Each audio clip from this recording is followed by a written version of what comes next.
Olá, pessoal, boa noite, sejam muito bem-vindos ao canal do professor Ricardo Felício, hoje com o segundo capítulo da série Checkmate, onde eu vou receber mais uma vez o professor Luiz Antônio Vale, que é o especialista em estratégia e geopolítica. O currículo do professor está totalmente descrito aqui no nosso vídeo, vocês podem depois acompanhá-lo. E para seguir aqui a nossa série, eu estou chamando o professor Luiz para dar o nosso boa noite. Boa noite, professor Ricardo Felício, e boa noite a todos os ouvintes. Ok, professor, seja muito bem-vindo mais uma vez aqui para a gente seguir com a nossa série Checkmate. E sem mais delongas, que o pessoal está bastante curioso e bastante interessado nessa série, né? Na live anterior, o senhor então deixou aí no ar um diagnóstico da situação com uma enorme dívida dos governos, das corporações e das famílias, bem como também uma perda de confiança das diversas instituições que nós temos aí no mundo, né, como foi o Deutsche Bank, que o senhor estava mostrando na última apresentação. E como os jogadores, né, esses players, interpretaram e reagiram a toda essa situação, professor? Exatamente, professor. Quer dizer, se formou ao longo do tempo, como eu falei, uma bolha da dívida, né?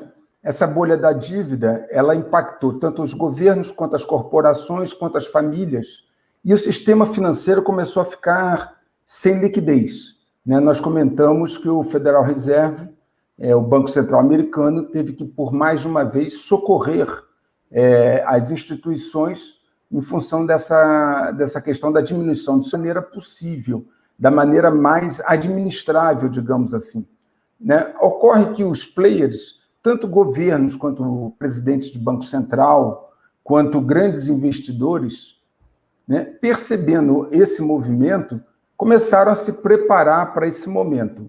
Eu gostaria, se você me permite, professor, mostrar alguns slides que eu acredito que vão ser exemplificativos e vão ilustrar melhor essa questão. Perfeito, professor. Está aqui já a sua apresentação, né? O Checkmate Global seria aí a segunda parte do episódio, né? Então, fique aí com a palavra, professor. Muito obrigado, professor. O Checkmate Global, então, no nosso primeiro capítulo, eu fiz aquele diagnóstico da situação, procurando mostrar como se formou a bolha da dívida. Também mostrei a queda da atividade manufatureira também, assim como a falta de liquidez dos bancos e a situação que tinha que se formar. Como é que os players se prepararam? Primeiro, é necessário ponderar, professor e ouvintes, que essa crise vem sendo já anunciada. Todos os players que acompanham o mercado há muitos anos já sabiam que esse momento chegaria. Eu vou dar um exemplo aqui, que em dezembro de 2014, o diretor Mark O'Brien, executivo da corretora líder mundial de compra e venda de ouro, ele afirmou que, abre aspas, alguns governos estão nervosos sobre isso. Sobre o quê? Sobre essa crise, sobre essa questão desse endividamento. E eles estão repatriando seu ouro de volta aos seus países, porque existe a preocupação de que, em caso de uma crise cambial, ou uma crise monetária, ou uma crise financeira, eles não seriam capazes de acessar seu ouro. Olha só, professor e caros ouvintes, em dezembro de 2014, os governos já estavam nervosos e já tinham começado a repatriar o ouro. O que significa repatriar o ouro? Por exemplo, uma boa parte do ouro físico das reservas alemães estava nos Estados Unidos, estava em outros lugares. Eles começaram a trazer de volta, a Alemanha entrou no processo de trazer de volta para o seu país, para a Alemanha, o ouro físico que estava em outros lugares. Por quê? Eles tinham uma preocupação em 2014, que no caso de uma crise financeira, eles podiam não acessar as suas reservas de ouro. Veja, não é só importante ter uma reserva de um ativo real, é importante também poder acessá-lo. E por que o ouro? Vejam só, em fevereiro de 2017, o ex-presidente do Federal Reserve, Alan Greenspan, um homem respeitadíssimo, considerado um dos melhores presidentes do Banco Central, ele disse o seguinte: nunca teríamos chegado a essa posição de endividamento extremo. Ele está falando dos Estados Unidos. Ele é ex-presidente do Federal Reserve. e nunca teríamos chegado a essa posição de endividamento extremo se estivéssemos no padrão ouro. Olha só, ele está propondo, está sinalizando que o ideal era que os Estados Unidos tivesse se mantido no padrão ouro, porque o padrão ouro garante que você vai manter a política fiscal e você não vai sair da linha. Então, veja só, em 2014, os países já estavam preocupados em repatriar o seu ouro. Em 2017, o Alan Greenspan reconhece o erro dos Estados Unidos, dizendo que eles nunca teriam chegado a esse endividamento extremo se estivessem ainda no padrão ouro. Ora, em 19, viu, falei 14, 17, agora eu vou falar de 2019. O descrédito dos ativos em dólar e, por outro lado, a necessidade de mostrar solidez econômica chegou a tal ponto em 2019 que um dos mais antigos e tradicionais bancos centrais da Europa, o Banco Central da Holanda, divulgou um comunicado em que ele exalta o valor do ouro como reserva de valor. Vejam só, um dos mais antigos e tradicionais bancos centrais do mundo, que é o Banco Central da Holanda, em 19 diz o seguinte: o DNB possui mais de 600 toneladas de ouro. Uma barra de ouro sempre mantém seu valor, crise ou não. Isso dá uma sensação segura. A posse de ouro de um banco central é, portanto, um farol de confiança. Vejam, um banco central dos mais tradicionais, em 2019, sentindo a instabilidade do mercado, ele manda um recado. O que é isso? É um recado. Eu tenho 600 toneladas de ouro e uma barra de ouro sempre mantém seu valor, crise ou não. E ainda ensina, a posse de ouro de um banco central é, portanto, um farol de confiança. Ou seja, ele já sinalizando, caso se volte ao padrão ouro, ele já está preparado. E não satisfeito, ele falou o seguinte: ações, títulos e outros valores mobiliários, existe um risco para tudo. Se as coisas derem errado, os preços podem cair, mas crise ou não, uma barra de ouro sempre tem valor. Ou seja, ele dizendo o seguinte: eu sei que o ouro é o lastro real. Tudo tem um risco, mas o ouro sempre mantém o seu valor. E olha que hipótese que ele aventa. Em 2019, se as coisas derem errado, ele já começa a falar de uma crise que em 2019 não se comentava muito. E ele não ficou satisfeito. Ele enfatizou mais ainda, de uma forma até premonitória. Se todo o sistema entrar em colapso, observa, professor e caros ouvintes, quem tinha falado em colapso em 2019?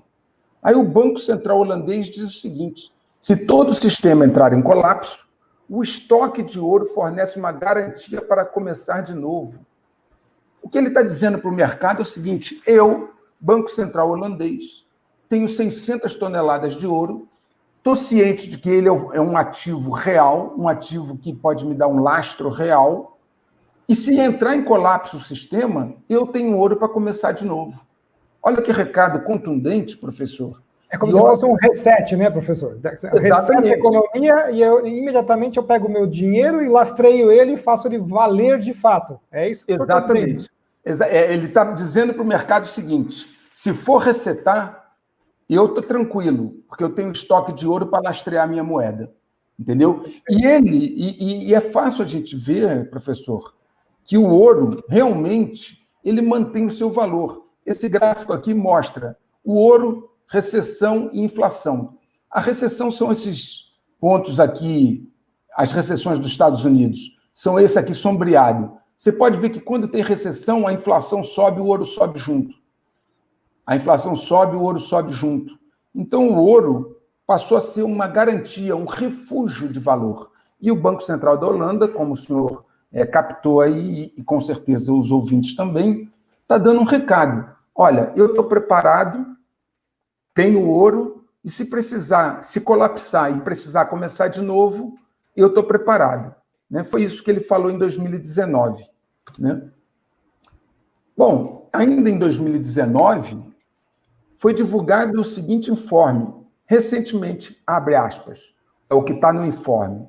O chefe do Banco da Inglaterra, Mark Carney, apelou aos bancos centrais mundiais para que criem uma alternativa global à moeda americana. Meus amigos, não é o João da esquina, não é um economista lá do terceiro mundo, sem demérito algum ao terceiro mundo, é o chefe do Banco da Inglaterra. Os senhores e senhoras sabem que a sede do poder financeiro fica na City de Londres, não fica em Wall Street.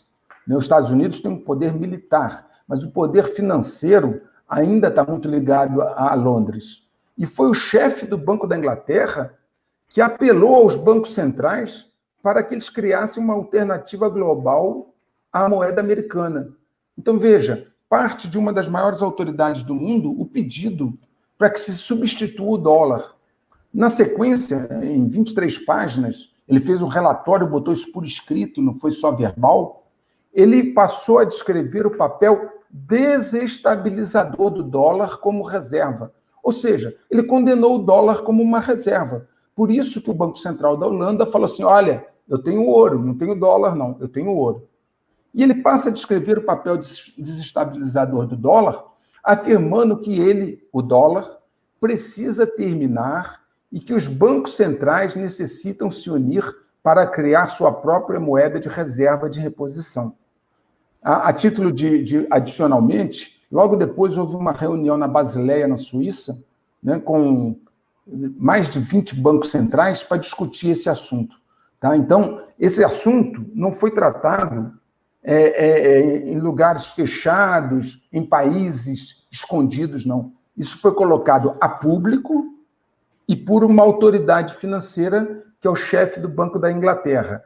E nessa reunião na Basileia, estiveram presentes o chefe do Banco Europeu, Banco Central Europeu, o chefe do Banco de Compensações, ou seja, gente de altíssimo nível. Então, veja, a questão do ouro, a volta ao ouro como um padrão, e, antes de tudo, a pacificação de que era necessário substituir o dólar, isso foi feito já no ano passado. Assim, os players perceberam o recado.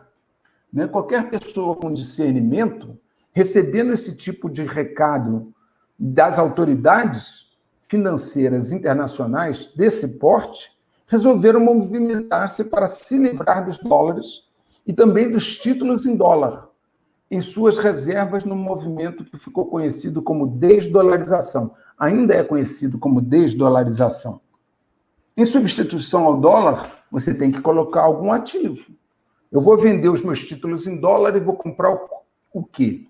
Claro, com base naquela advertência do Alan Greenspan, né, eles começaram a comprar ouro físico, mantendo em custódia em seus bancos centrais. Veja bem, meus amigos e amigas, não é só comprar ouro, não é comprar um papel, um contrato futuro de ouro. Eles começaram a comprar ouro físico e manter em custódia nos seus bancos centrais. E quando o ouro deles físico estava fora, como lá em 2014 eu mostrei, eles passaram a repatriar esse ouro. Okay? O gráfico abaixo mostra como os chineses entenderam o recado e saíram desesperadamente comprando ouro. Olha aqui a curva de compra de ouro deles. Olha aqui, ó. Olha, eles estavam meio que tranquilos, perceberam o recado, no final de 2018 eles começam a comprar e não param mais de comprar. Tá? E não foram só os chineses que perceberam o recado, não. Né? Nós lemos aqui que o Vladimir, do Danske Bank, de Helsinki, ele diz o seguinte: existe uma substituição maciça dos ativos em dólares americanos pelo ouro. E realmente você vê aqui a Rússia, aqui nós temos as reservas de ouro da Rússia, você vê como as reservas de ouro da Rússia sobem. Só que a Rússia já veio comprando há muito mais tempo, até porque ela não tem a disponibilidade de reservas que a China tem. A China tem mais de 3 trilhões de reserva, ela pode fazer esse movimento mais rápido. A Rússia veio comprando ao longo do tempo. Então, eu mostrei chineses e russos comprando, né? E, ao mesmo tempo, veja bem, ninguém cria dinheiro do nada. Ao mesmo tempo que os países compram ouro, eles precisam se desfazer dos títulos do Tesouro Americano para poder gerar recurso para comprar o ouro. E esse gráfico aqui mostra isso, senhores e senhoras, professor. Aqui, essa curva que sobe, dourada, são as reservas de ouro no mundo. E essa curva verde são os estoques de reservas de títulos do Tesouro. Então, você vê que até esse momento aqui, 2018, final de 18, né, nós tínhamos aqui, já no final de 18, as reservas de ouro numa ascendente. Olha aqui, elas estão aqui em 18 e continuam crescendo, aumentando, tá certo? Olha aqui, subindo. E as reservas de títulos começam a despencar por volta de março e abril de 19. Dá para ver claramente como é que houve uma substituição desses ativos. Professor, o Brasil vai... Como é que o Brasil vai responder isso aí? Daqui a pouco o senhor vai poder falar sobre isso também? Com certeza, né? Nós vamos entrar nessa questão em poucos minutos, se o senhor me permitir. Tá bom. Né? O que eu gostaria de mostrar também, professor, é que agora mesmo, no mês que se fechou março, os estoques de títulos mantidos em custódia no Federal Reserve, porque os títulos, quando você compra títulos para sua reserva, muitas vezes ficam custodiados lá no Fed. Então, esse estoque de títulos no Fed, custodiados no Fed, em nome de bancos centrais e administradores de reserva estrangeiros, caiu em março 109 bilhões, a maior queda da história do Federal Reserve. Ou seja, no mês passado, o estoque de títulos de governos estrangeiros em poder do Fed caiu 109 bilhões. Estou dando um dado aqui, que o fechamento foi feito agora há poucos dias. Olha aqui, olha a queda dos títulos em custódia no Fed num único mês. Olha aqui, ok? Bom, para que os títulos do Tesouro Americano não se depreciem, vocês sabem que se houver uma queda de demanda por um papel, ele se deprecia e pode até colapsar esse mercado, né? Nós vamos ver aqui que, proporcionalmente às vendas dos títulos por parte dos chineses, nós tivemos um aumento da compra por parte dos japoneses. Então, houve uma pressão para que os japoneses compensassem as vendas dos chineses. Os japoneses vinham vendendo desde 16, chegaram a vender muito em 18, e aí os chineses também começaram a vender. Quando os chineses começam a vender, então os japoneses são pressionados a comprar e começam a comprar, para compensar a venda dos chineses, né? Então, professor, o que nós vemos é isso. Nós vemos, na verdade, um processo de desdolarização com a troca dos ativos lastreados em dólar pelo ouro, que sempre foi uma garantia nos momentos de crise, como eu mostrei naquele gráfico, onde nós tínhamos o ouro, a inflação e as recessões. E aí, como fica o Brasil, né, professor? É a sua pergunta. Eu estava até perguntando, porque diante disso, o que foi tomado de posições aí nos últimos... Vamos falar o quê? O senhor começou a série Checkmate o ano passado, mais ou menos em junho, julho, mais ou menos, foi isso? Né? Exatamente, professor. São 6 meses, 6 meses para a virada do ano, mais os 3 agora, né? Então... de fato, assim... nós começamos a série Checkmate e, naquele momento, nós acendemos o sinal vermelho. Porque, né, nos meus artigos de 2013 e 2014, eu já avisava que ia acontecer isso. Eu dizia que não era mais uma questão de se ia acontecer, mas de quando ia acontecer. E como vocês viram, em 2014, até aquele executivo da corretora de ouro já avisou que os governos estavam nervosos repatriando seu ouro. Então, de 13, 14 para cá, convenhamos, né, professor, já tinha dado tempo do Brasil agir, né? Exato. Agir, né? E fazer o mesmo processo que eles, né, professor? O processo de desdolarização. Ok? Bom, Vamos dar uma olhada no Brasil, então. O que aconteceu nesse período? Primeiro, é bem conhecida a dependência que o Brasil tem do capital externo, né? O que aconteceu em 2019? Vamos falar aqui, olha, eu comecei a série Checkmate em julho de 2019.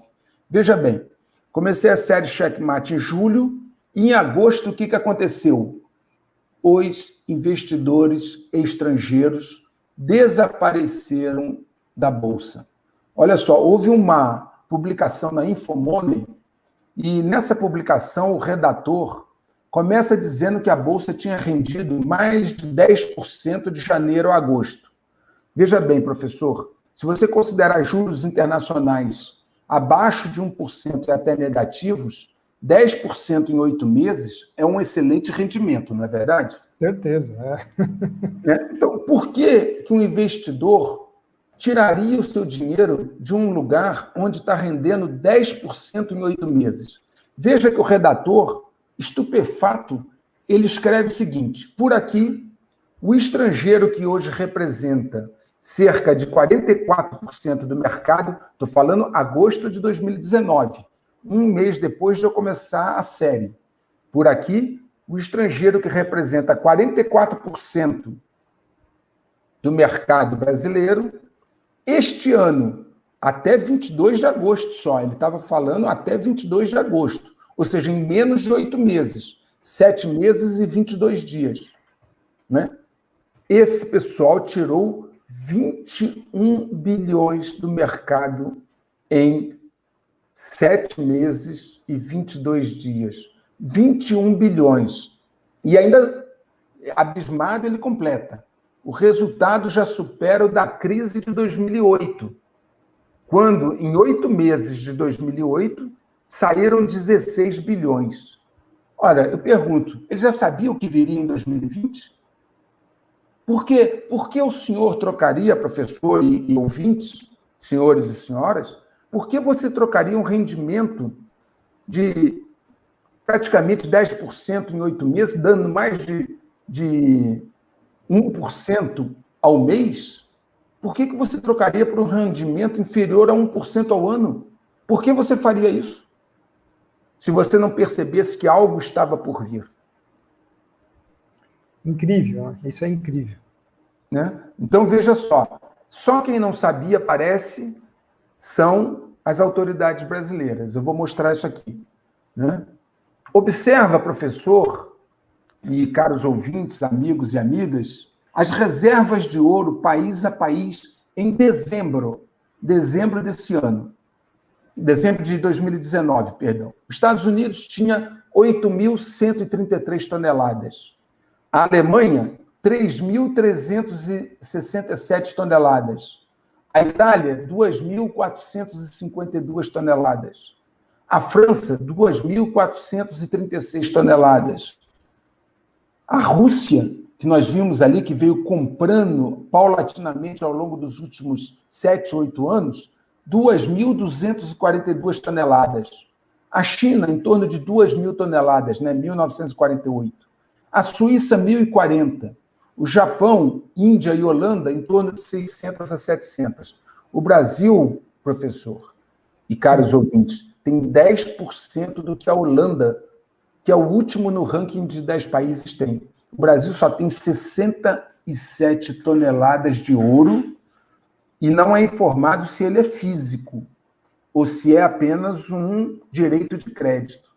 Ok? Veja bem, o Brasil... Professor, vale a pena só a gente fazer esse comentário, né? Porque as pessoas entenderem o que é o título de ouro, né? Você vai ao banco e fala assim, eu quero ver qual é o ouro que eu estou comprando. O gerente leva até o cofre, ele mostra aquela pedrinha, aquela peça de ouro, né? Aí depois, daqui um dia, vem um outro comprador, ele vai mostrar a mesma peça, né, professor?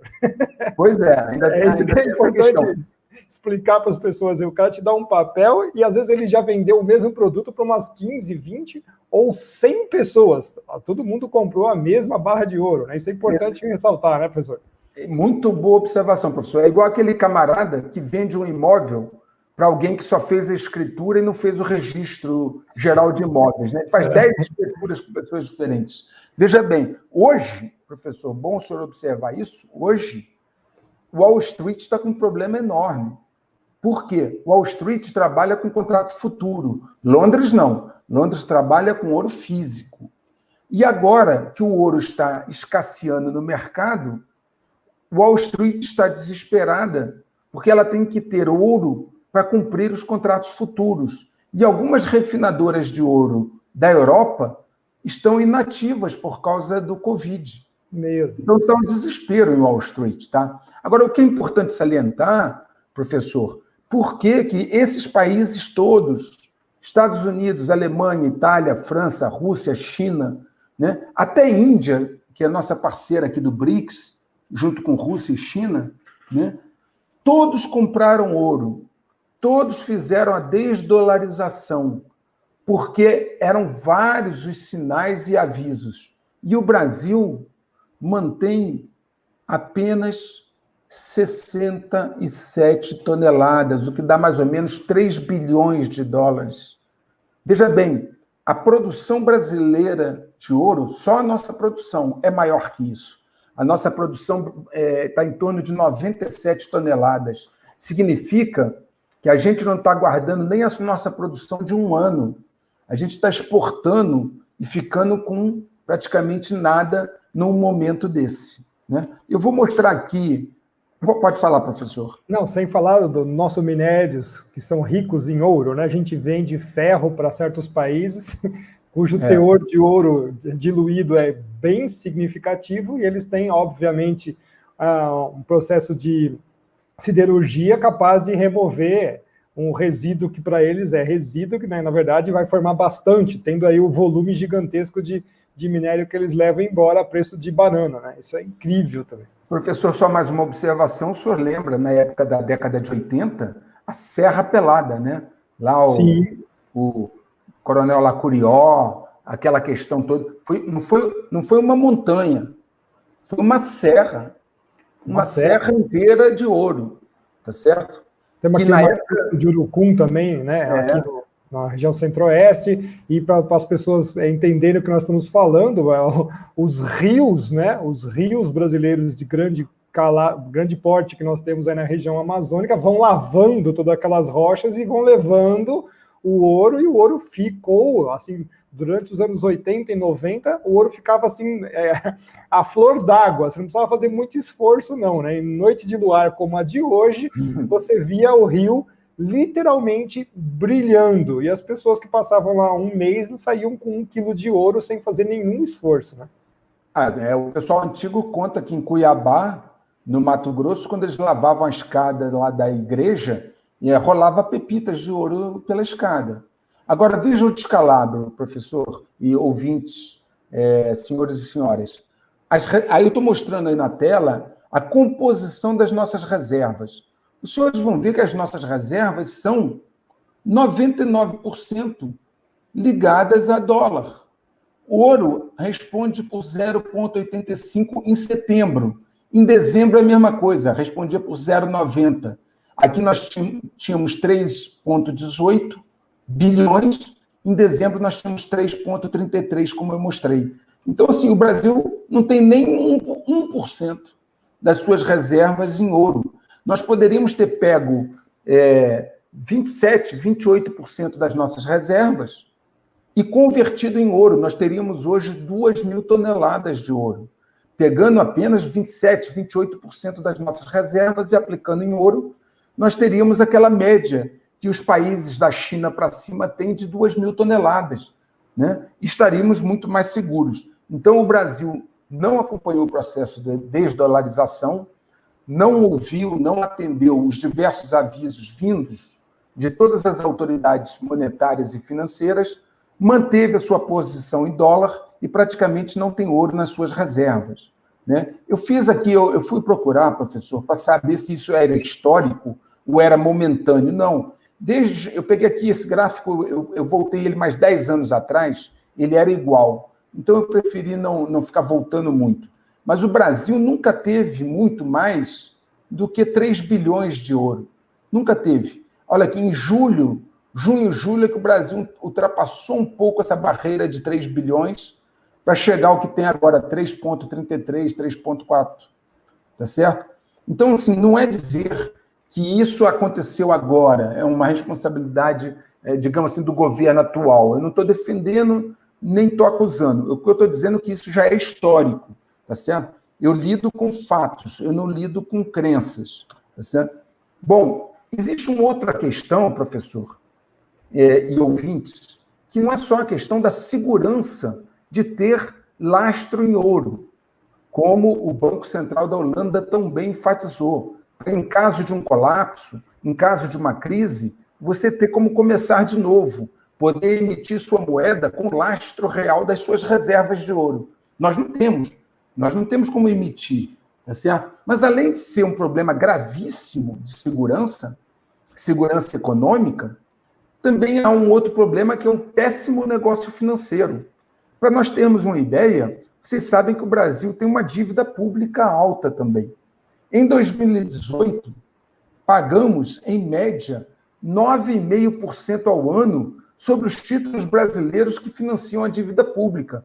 Então, emitidos para 5 anos. Quando o governo brasileiro precisa financiar a dívida, ele compra, né? Ele vende títulos que são comprados pelo Bradesco, Itaú, Santander, Caixa Econômica, Banco do Brasil, enfim. A dívida pública brasileira é financiada pelos nossos bancos, que, em 2018, cobraram, em média, do nosso governo, 9,5% ao ano para os títulos para 5 anos. E nós recebemos, das nossas reservas aplicadas em títulos estrangeiros, 3% ao ano emitido para os títulos emitidos para esse mesmo prazo. Então, professor, quem em sã consciência pega o seu dinheiro, aplica para receber 3% ao ano e depois pega empréstimo para pagar 9,5%. Não há uma equalização dessas taxas de juros. Que foi o grande equívoco de trocar um juros extremamente baixo da dívida externa por um dinheiro extremamente caro, né, da dívida interna, né? Por exemplo, os bancos centrais fizeram? Eles, ao trocar títulos em dólar, títulos do Tesouro Americano, como eu mostrei ali, que num mês passado só, eles venderam 109 bilhões. Ao trocar esses títulos por ouro, eles, além de ganhar segurança, ganharam rentabilidade, porque o ouro ele teve um percentual de valorização muito maior do que os títulos americanos e muito maior do que o que nós estamos pagando hoje pelo financiamento da dívida pública. Né? Tiveram momentos no ano passado, retrasado, que o ouro chegou a dar 35%, né, num período longo. Então, assim, nós perdemos segurança e perdemos financeiramente, né, nesse processo de não acompanhar a desdolarização, certo? Professor, os Estados Unidos, que é uma superpotência, ele vai ser muito afetado com isso daí, mas mesmo com aquela reserva gigantesca, né, o Fort Knox, né, como é que ele está se preparando com isso? Porque acho que nos Estados Unidos ainda está valendo a lei que é proibido o cidadão ter ouro em casa, né, desde 1932, se não me engano, quando teve a grande crise e teve um confisco do ouro do cidadão. Não sei se isso ainda tá valendo. Como ainda é que você pode falar sobre isso? Olha, desde 1929, lá 27, houve um crack, né, lá em 29, e os americanos entenderam que o ouro era o porto seguro.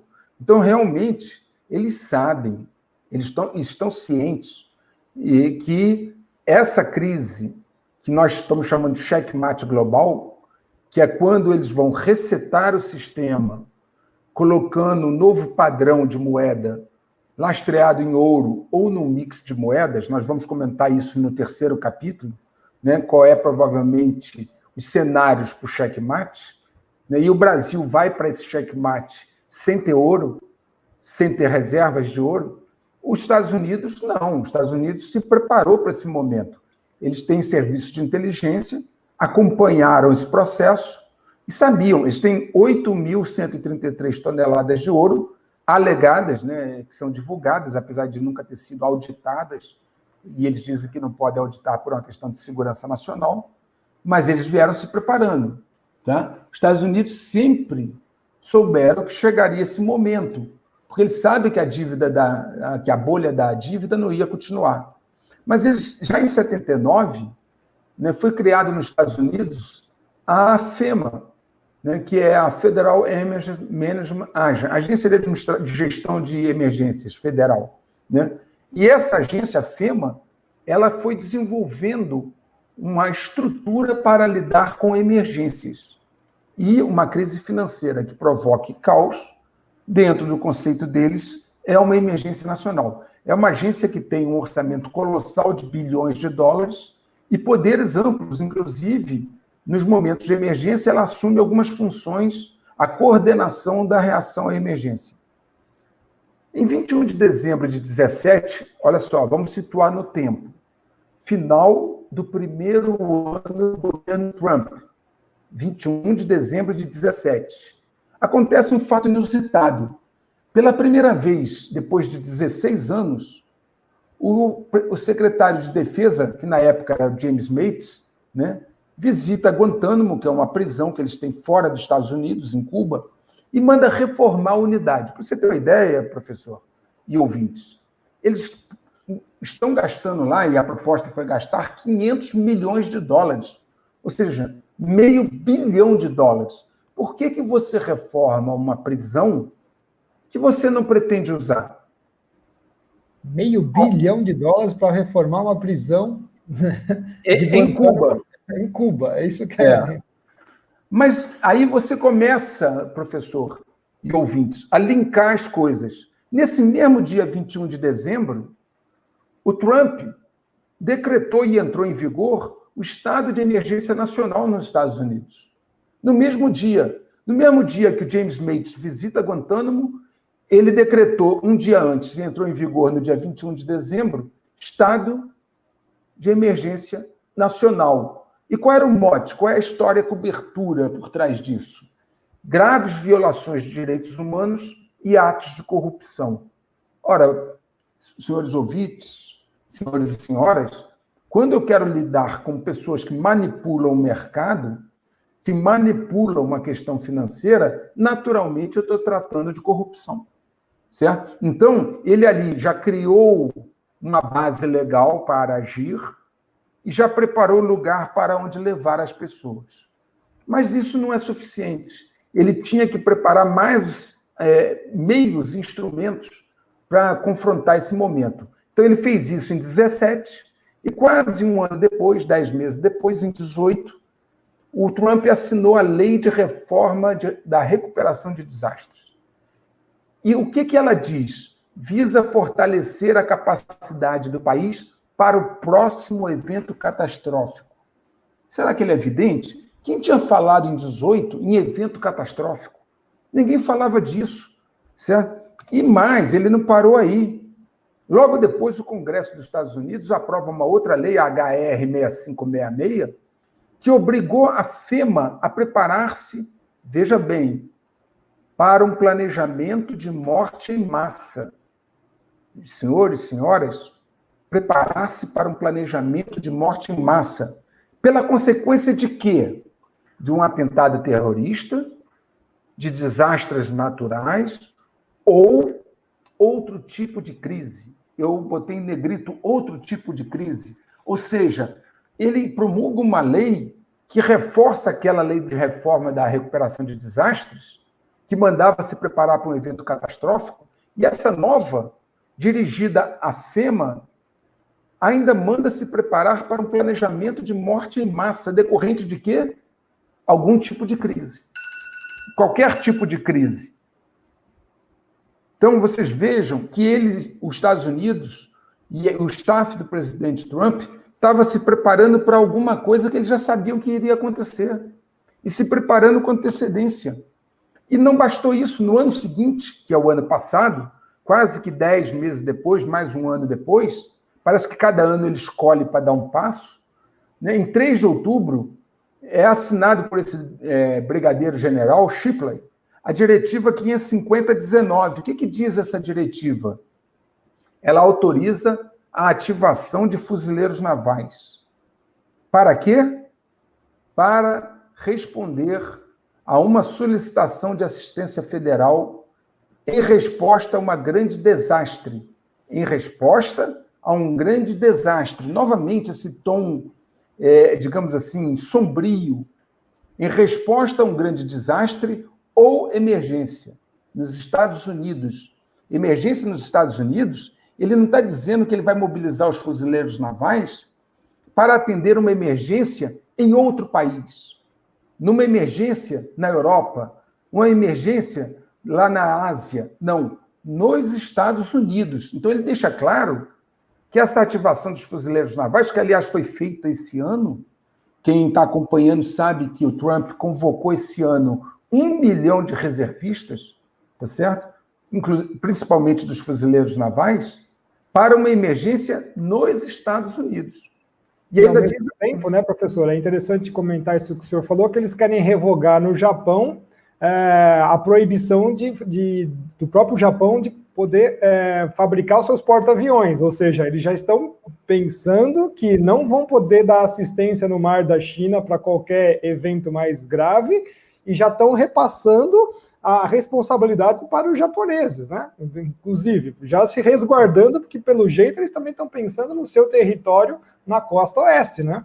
Exatamente. As pessoas ficam falando assim, qualquer coisa os Estados Unidos vai ajudar. Os Estados Unidos vai estar totalmente envolvido com seus próprios problemas. Né? E veja, olha só mais uma coisa, senhores e senhoras. Os pedidos de assistência federal virão com pouco aviso. O que ele quer dizer com isso? Mantenham-se em prontidão, porque vai ser a qualquer momento. Se vocês estão acompanhando os movimentos nos Estados Unidos, os senhores sabem também que o Trump já mandou recolher aos bunkers subterrâneos parte dos seus ativos militares. Ora, ele se preparou desde 17, senhores e senhoras. 17, 18 e 19. E eu não estou falando de teoria, eu estou dando aos senhores fatos e evidências, ok? Basta ir lá nos meus artigos, onde estão os links para a Casa Branca, para a FEMA e todos os outros órgãos. Se você também for lá no link do Sistema Eletrônico de Acesso Público da Corte Americana, você vai descobrir que também lá em 17 foram detectados 4.289 processos selados em apenas 3 semanas, quando a média americana é de 1.000 ao ano, ou seja, 1.000 ao ano dá menos de 100 processos por mês. Em apenas 3 semanas, menos de um mês, eles entraram com 4.289 processos selados. O que é um processo selado? É como se fosse aqui o segredo de justiça, fazendo uma analogia bem bruta.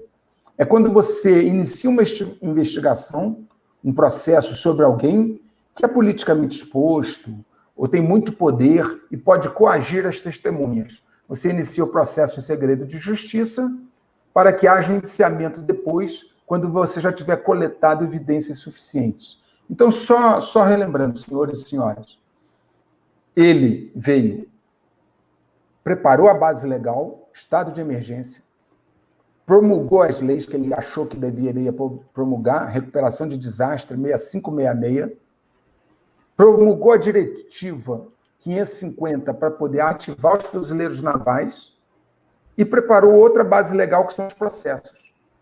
Então, ele tem agora os processos selados, que hoje dizem que são muito mais do que 4.000, dizem que já passou de 50.000. Ele tem os processos selados e, na hora que ele precisar, ele tem os fuzileiros navais para fazer cumprir as sentenças com base nas leis que ele já promulgou, tendo para onde levar, que no caso seria Guantánamo. Então, os Estados Unidos vieram se preparando para esse momento, né? E ele sabe, quem está acompanhando o Trump, ele tem sido bem agressivo, porém ele falou agora que a OMS, né, ele vai rever o dinheiro que ele manda para a OMS, porque ela trabalha mais para os chineses do que para os Estados Unidos. Então, ele vem já numa linha de confronto. Quem está acompanhando sabe que os Estados Unidos também desembarcou na Europa 20.000 soldados, né, numa operação que é Defender Euro 20, se eu não me engano o nome da operação, que se juntaram a outros 10.000 que já estavam lá. Por que ele está mandando soldados para a Europa nesse momento? Então, quem olha e observa com um olhar atento, né? Os Estados Unidos, além de ter suas reservas de ouro, e sabe que o dólar vai sofrer uma depreciação no momento em que for reiniciado o processo em novas bases, no padrão ouro, mas ele já está se preparando para dar um contragolpe, que já está em andamento. Seja prender os manipuladores do mercado, seja ter como controlar o caos e que possa advir disso. Nós estamos vendo as lojas em São Francisco, Nova York, já colocando tapumes de madeira. Então, assim, eles têm um traquejo e um preparo para esse tipo de situação melhor do que nós, né? Bom, os bancos se aperceberam que uma crise como essa não é ruim, tá? Em 2008, né, eles receberam do pacote do Obama 700 bilhões e acabou sendo muito mais que isso. Então, os bancos e alguns grandes mega investidores da área financeira, eles perceberam que nesses momentos de crise é um momento também de oportunidade, como dizem os chineses. É o momento de ganhar dinheiro. Nos momentos de crise, os ativos se depreciam. E aí quem está capitalizado pode comprar muito mais barato. E esse é um tema que nós vamos explorar depois, professor, se me permite, claro, no terceiro capítulo, tá certo? E quando nós vamos falar dos cenários futuros, ok? Bom, bancos como o HSBC, né, que é o Hong Kong Shanghai Bank Corporation, o JP Morgan Chase, o Goldman Sachs e o Deutsche Bank, eles se juntaram nesse movimento. Por quê? Eu vou só recordar uma situação. O JP Morgan Chase, o Bank of America, o Citigroup e o Morgan Stanley, eles já pagaram juntos quase 40 bilhões de dólares para encerrar investigações sobre manipulação de mercado. Eu pergunto a você, ouvinte, quem paga 40 bilhões de dólares em acordos, né, com a Secretaria de Justiça americana, Departamento de Justiça americano, se ele pagou 40 bilhões, quanto foi o lucro dele? Posso até fazer uma chamada aqui, professor? Só com a fraude dos créditos de carbono, sumiram do mercado 5 trilhões de euros. Acho que isso responde à pergunta do senhor, que 40 bilhões de dólares realmente é o troco de pinga deles. É verdade, professor. Quem for lá nos meus artigos vai ver lá que eu discorro sobre 2 ou 3 grandes escândalos, inclusive lá de um fundo lá da Malásia. Tem um outro que é os homens que destruíram a Europa, né? 60 bilhões de euros. Então, assim, é só você procurar, se quiser, vai lá nos meus artigos, acessa, lá tem os links, e você vai ver que a coisa é muito mais profunda, né?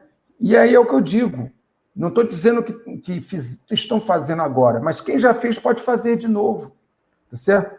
Eu vou dar mais uma vez fatos, professor, porque eu não gosto de teoria, eu gosto de fatos, evidências e números, tá?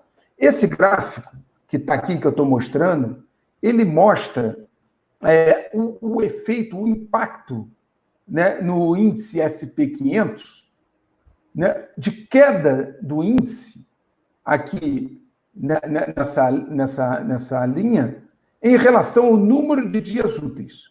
Uma pessoa, aqui tem a fonte, fizeram um trabalho excepcional. Esse trabalho pegou todas as crises desde 1927. Eu não sei se dá para ver aqui, eu estou mostrando com o mouse. Ó. Desde 1927. O que eles fizeram, professor e ouvintes? Eles pegaram todas as crises desde 1927 e colocaram numa linha azul. Essa linha azul mostra quantos dias úteis essa crise levou para derrubar pontos do índice SP500. Então, a grosso modo aqui, teve crises que derrubaram mais rápido, olha aqui como os senhores estão vendo, olha aqui, está vendo? E teve crises que derrubaram menos rápido. As várias linhas, as várias densidades de cor azul, são cada uma dessas crises. E essa aqui é uma média. Okay? Muito bem. Se nós observarmos, a média é que para derrubar 10 pontos, para derrubar 10 pontos do índice, a maioria levou quase 100 dias úteis. Está dando para ver aqui, senhores ouvintes e professor? Perfeito. Para derrubar 10 pontos, levou quase 100 dias úteis. Agora, essa linha vermelha é a crise atual, professor. Ela não obedece uma linha lógica, algorítmica, de nenhuma outra crise. Ela derrubou o mercado em quase 30 pontos em uma semana, de 7, 8, 10 dias úteis. Então, esse gráfico deixa claro que há um comportamento atípico nessa crise atual. Olha a linha vermelha. E olha a média de todas as crises desde 1927. Olha, para chegar a esse ponto aqui de derrubar quase 20 pontos, foram mais de 250 dias úteis. Essa aqui derrubou quase 30 pontos em 10, 15 dias úteis. Entende a correlação matemática? Sim. Então, assim, esse gráfico deixa claro uma certa... um certo comportamento estranho, vamos dizer assim, dessa crise. Ok? Bom, acima de qualquer teoria econômica, professor, ou justificativa, existe uma pergunta importante a ser respondida. Eu não entro no mérito aqui sobre essas questões do Covid-19, não é disso que eu estou falando. A minha única pergunta que eu gostaria que alguém me respondesse é essa aqui. Por que o Brasil não acompanhou o movimento dos maiores países do mundo? Estados Unidos, Alemanha, China, Rússia, como eu mostrei lá, o estoque de ouro deles. Por que o Brasil não acompanhou esse movimento de manter em suas reservas uma quantidade significativa de ouro físico? Ora, pelo fruto se conhece a árvore, professor e ouvintes. O que tipo de sociedade e economia os Estados Unidos, a Alemanha, a Rússia, a China, a França, a Itália geraram? Me parece que economias e países muito mais sólidos que o nosso. E por que nós não fizemos o que eles fizeram? Já que isso está sendo sinalizado, na verdade, desde o final da crise de 2008. Em 2013 e 2014, nós acendemos o sinal laranja. Em 2019, nós acendemos o sinal vermelho. Por que o Brasil ignorou todos os avisos do mercado? Ignorou o presidente do Banco da Inglaterra, ignorou o Alan Greenspan, ex-presidente do Fed, ignorou mais de 12, 13 autoridades. É só ir lá nos meus artigos e olhar. O que as autoridades brasileiras pensam saber mais do que as autoridades dos Estados Unidos, da Alemanha, da China, da Rússia, da França? Por que nós não desdolarizamos? Por que nós chegamos agora a esse ponto, nessa situação de fragilidade, vulnerabilidade? É só essa pergunta. Se alguém me responder essa pergunta, mostrando que o Brasil tem razão e o resto de todos esses países estão errados, e aí, se uma pessoa me convencer de que todos eles estão errados e só o Brasil está certo, não há mais necessidade de a gente perder muito tempo, ok? Então, senhores, eu não estou aqui desenvolvendo teoria, não é do meu estilo, tá certo? Eu sou um professor e eu faço análises, como eu expliquei no primeiro episódio, eu expliquei como se chega à projeção de cenários, e eu lido com fatos, evidências, dados e blocos de informação. Eu não lido com crenças. E o que eu estou mostrando aos senhores são fatos, evidências calcadas principalmente em autoridades financeiras internacionais, que nos levaram a esse ponto que hoje temos, onde os países que desdolarizaram, os maiores países do mundo, estão protegidos com suas reservas em ouro. E como eu mostrei, o Brasil não fez e não tem feito esse movimento de desdolarização, logo não tem ouro nas suas reservas, muito pouco, 67, talvez não seja nem físico, o que não daria a ele o suporte que o Banco Central da Holanda também frisou e ensinou, ok? Então, mais uma vez, eu gostaria de mostrar essa figura, que é como eu me sinto, né? Vendo as pessoas andando calmamente na praia, de costas, para um evento que se aproxima, e a possibilidade do checkmate, que é a analogia que eu criei nos meus artigos, né? Fiz uma analogia com o jogo de xadrez para facilitar o entendimento, porque a minha ideia era traduzir para as pessoas temas complexos de uma forma simples e didática. Claro que qual é esse cenário? Nós vamos realmente ser acachapados? Não. Existem saídas, existe um cenário possível, muito melhor para o país. Mas nós vamos desenvolver mais essas possibilidades no próximo capítulo da série Checkmate aqui, junto com o professor Ricardo. Muito bem, professor. E, inclusive, a nossa ideia, o nosso canal sempre tem uma voz de esperança, né? A gente também sempre recebe muitos comentários das pessoas agradecendo por saírem, né, de um caos que ficam inculcando nas pessoas, né? A gente sempre dá um choque de realidade, que é o que o senhor está trazendo agora, né? Sair do mundo da fantasia, mas a gente sempre traz também uma mensagem de esperança. E dentro dessa mensagem de esperança, eu gostaria de comentar algumas coisas que eu peguei, inclusive, aqui no chat agora. Agradeço a todos vocês pelas colaborações de alto nível. A gente gosta de manter o nosso programa sempre em alto nível. E os e-mails que a gente recebeu, do Rogério de Moraes, né? E também seguindo aí o gancho do e-mail do senhor Leonardo Jorge, que eu até repassei para o professor Vale.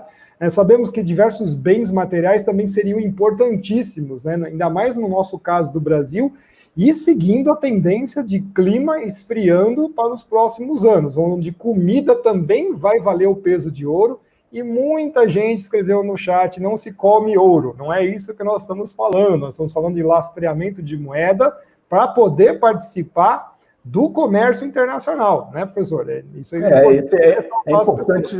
é importante, professor, fazer essa diferença. Me perguntaram o que eu faço como pessoa física nesse momento. O que eu disse? Se você tiver sobra de dinheiro, aquele que você não vai usar, compre ouro. O ouro é apenas para que você tenha um bom investimento e segurança. Agora, o que eu disse também?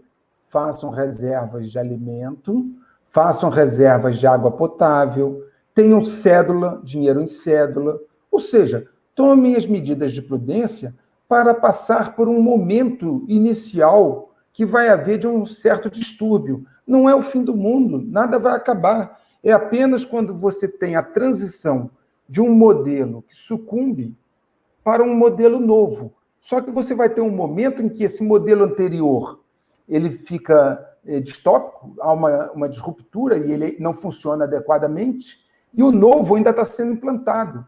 Não é muito tempo, é pouco tempo, coisa de talvez 4, 5, 6 semanas. Eu não quero aqui dar prazos exatos, porque é impossível prever isso adequadamente. Então, nesse prazo, você vai ter o quê? Você vai ter uma maneira de sobreviver com comida, água, cédulas, remédios que você use de uso contínuo. E o ouro, eu falei apenas como reserva de valor de investimento. É óbvio que ninguém come ouro. Nós estávamos falando do ouro agora enquanto reserva de valor de países. É totalmente distinto. Exatamente, professor. Isso é bom a gente ressaltar aqui, porque às vezes o pessoal ficou meio...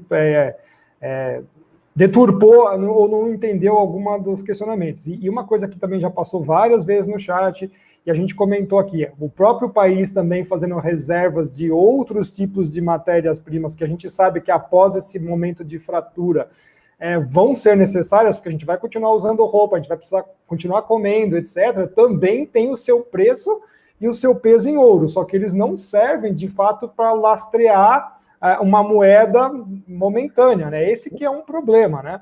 Quer dizer, algodão, ótimo, cara. Cada cotonete gigante daqueles lá que eu mostrei para o pessoal que acompanha o Instagram, a gente tirou foto no Mato Grosso, né? Aqueles rolos gigantescos de algodão que tem. O Brasil tem o melhor algodão do planeta, os caras já vêm comprar lá no produtor, como também tem o melhor café, tem tudo aqui. Mas a gente tem que deixar de ser fazendão, né, professor? E uma coisa também que passou muito no chat, e que também vale a pena comentar, que até o doutor Enéas tinha falado isso já lá em 1989, o nióbio, que serve para produtos de alta tecnologia aeroespacial, espacial, aeroespacial, reatores nucleares de todas as novas gerações que vão ser utilizadas, ele serviria como lastro de moeda, tendo em vista que nós temos 97%, 98% das reservas mundiais, ou não? Ele só teria um valor intrínseco a ele se tivesse uma demanda realmente para alta tecnologia futura. Então, fica aí esses dois pontos para a gente poder tentar responder aos nossos amigos aqui. Professor, o lastro é algo pelo qual existe uma demanda grande e generalizada. Então, por ouro, ele sempre teve na história da humanidade uma demanda grande e generalizada. Por que seria difícil você lastrear as reservas em nióbio? Porque os países que usam nióbio são aqueles que têm programas espaciais, etc, etc. Não é generalizada a demanda por ele. É uma demanda forte, importantíssima, estratégico, mas não há essa característica de lastro, compreende? Deixa eu fazer mais uma observação. As pessoas confundem reservas de valor, reservas financeiras, que é o que o Brasil e os outros países têm, elas confundem com reservas estratégicas, digamos assim, que não são de valor. Por exemplo, a Noruega tem um banco de sementes, lá de praticamente todas as sementes que existem hoje. A China comprou grandes quantidades de soja, milho, etc., para manter estoques reguladores de reserva nesse caso. Os Estados Unidos mantêm estoques, por exemplo, de petróleo no Alasca, que eles não exploram. Mas os Estados Unidos não bota nas reservas dele assim, campos de petróleo, tantos quilos de soja, tantos quilos de algodão, porque isso não é lastro de moeda. Isso são estoques estratégicos, ok? Então, claro que o Brasil deve manter estoques estratégicos, né? No passado, nós tínhamos aí órgãos públicos que faziam, inclusive, esses estoques para fazer uma regulação do preço do mercado.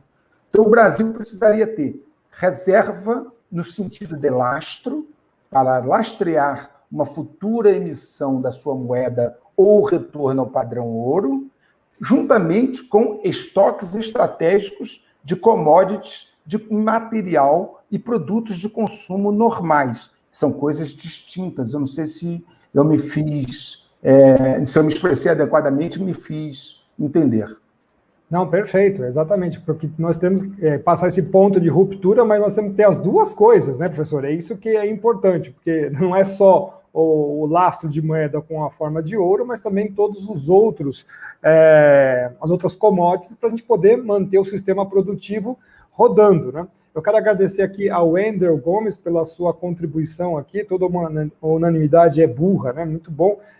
Tivemos também mais uma contribuição que passou aqui, eu anotei, o Helder Afonso, muito obrigado pela sua contribuição, um abraço para o pessoal de Petrópolis.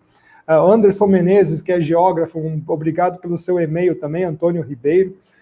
Professor, também tivemos uma pergunta aqui, a Carla Juliana passou aqui, isso também abriria toda essa confusão, esse momento de ruptura, ao seu ver, poderia criar uma moeda global ou não? Nós estamos já vendo aí algumas iniciativas, aqueles que estão acompanhando, o Gordon Brown, ex-primeiro-ministro da Inglaterra, propondo a criação de um governo mundial enquanto a crise existir, né? Algumas pessoas se manifestando nesse dia. Harry Kissinger, ex-secretário de Estado americano, também ontem ou anteontem, veio com essa conversa de que os países não têm condição sozinhos de lidar com esta crise, né? Então, essa ideia de um governo mundial, com a emissão de uma moeda mundial, sem dúvida é uma agenda antiga. E claro que esse tipo de situação que foi criada favorece o retorno desse tipo de ideia. Aí vem a questão. Essa moeda vai ser lastreada em quê? Será o quê? Um conjunto de moedas, uma cesta de moedas, proporcional a quê? Ao PIB de cada país? Ou será tudo lastreado em ouro? Ou será uma moeda virtual, tipo um Bitcoin? E qual é o critério da distribuição dessa moeda? É isso que nós vamos comentar um pouco mais no próximo capítulo. Desculpe falar assim, é porque você me disse que não gostaria que fosse muito longo, e nós já batemos aí 1 hora, né? Isso, é bom a gente fazer em blocos mesmo, para a gente não atropelar nada, né? Mas eu só estou tentando atender aqui a alguns questionamentos, mas a gente está provocando aqui as pessoas para que elas assistam o próximo episódio, que vai ser bem interessante para quem já leu toda a série Checkmate, que o professor tem alertado aí já desde de julho, né? Junho ou julho, que foi os primeiros episódios. Ou seja, todo mundo já estava sabendo, porque nós estamos publicando isso nas redes sociais já há algum tempo, né? Realmente não tomaram nem sequer, vamos dizer assim, alguma medida quando já estávamos no DEFCON 2, né, professor? Exatamente. Agora nós já entramos em DEFCON 1, né? Então não sei mais o que vai acontecer. Professor, acho que estaria bom por hoje, né? 1 hora e 6 minutos. Nós vamos aí continuar com as nossas conversas. Eu espero que tenha sido bastante elucidativo para todos, né? Agradecido ao Sidney pela sua contribuição. Professor Luiz, diga-nos que temos um estoque estratégico de ouro, ainda que seja para minerar em algum garimpo exótico na Amazônia. É isso que nós vamos falar no próximo capítulo. Nós temos o ouro, a gente precisa transformar ele em reserva, né? É mais um tema para o próximo capítulo. E deixa eu colocar uma coisa a você. As perguntas que vocês fazem são excelentes. E isso me instiga a responder. Todavia, nós temos um limite de tempo para não tornar a live cansativa. Mas na próxima live eu estarei respondendo. Mas há esperança, sim. Nós temos como resolver essa situação. Ok. Professor, eu gostaria que o senhor colocasse, então, aí as suas considerações finais para nosso fechamento de hoje. A palavra é sua. Muito obrigado, professor. Uma coisa que eu gostaria de colocar para vocês é que, como eu disse, nos meus artigos de 2013 e 2014, nós acendemos já a luz laranja. Como vocês viram ali, os governos repatriando o ouro desde 2014. Nos meus artigos de 2019, nós acendemos a luz vermelha. E o professor Ricardo Felício foi um grande amigo no sentido de fazer e levar essa informação a mais pessoas. O que nós vamos fazer agora? O que nós podemos fazer diante desse quadro, onde as evidências e fatos, né, como eu demonstrei, nos levam a uma situação que parece ser muito difícil. Lembrem-se do seguinte: o Brasil é um país continental, com uma grande riqueza mineral, estratégica, biodiversidade, uma grande população. Tá certo? Então, ele tem os elementos necessários para poder sair desta situação. O que nós não podemos é nos dividir. Um país não pode estar dividido, independente de ideologia, crença, sexo, o que for. Um país não pode se dividir, né? Lá a Bíblia diz que casa dividida não para em pé, algo assim. Nós precisamos estar unidos em torno do mesmo ideal. Que ideal? Tornar o nosso país aquilo que nós queremos. E nós podemos fazer isso. Obrigado. Se Deus quiser, nós vamos conseguir isso, professor. Eu agradeço a sua presença. Nós estivemos aqui, então, com o professor Luiz Antônio Vale. Ele nos ajudou aqui a esclarecer mais um ponto aqui do Checkmate Global. E nós estaremos aí continuando com as nossas apresentações, em breve já com o 3º capítulo da série Checkmate Global. Eu espero que todos vocês tenham gostado. Fiquem com Deus aí. Até a próxima.